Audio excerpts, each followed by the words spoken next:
Okay. Yeah. So my story is about Professor Patrice Pastore.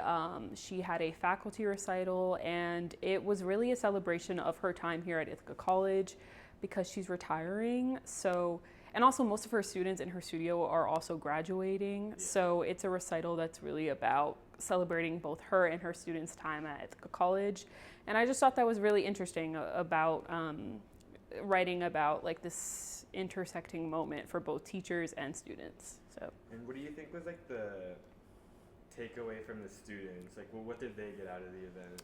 Well, they had never heard her sing before, so that was the big reason she did it, because they'd been begging her to sing, because she doesn't really sing outside of like warm-up classes, but they had an opportunity to hear her sing for a long time, for many, many songs, and a range of songs too, because she did slow songs and more upbeat songs, so it was very new for them.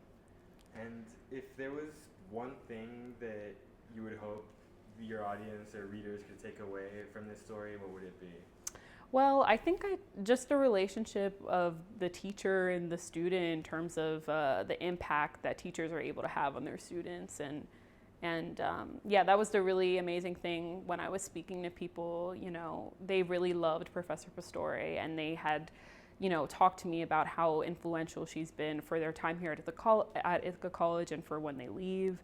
So I think the takeaway is, you know, the impact that teachers can have on their students and how important that is. Yeah. Yeah. And this kind of overlaps with a lot of your other answers. But last question, if there's anything you say you learned throughout the process covering the story, interviews, whatever, any part of it?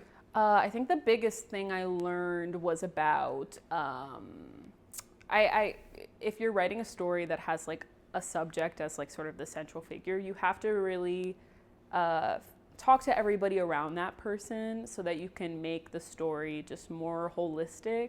I think I initially just like talked to the teacher, Professor Pastore, and then I talked to like one of her students. But when I was rewriting it, editing it, I realized I needed to talk to everybody around her to kind of create the bigger picture of who she is on this campus. And that was really helpful to realize when you're writing, you know, you should talk to as many people as you could. Yeah. Yeah.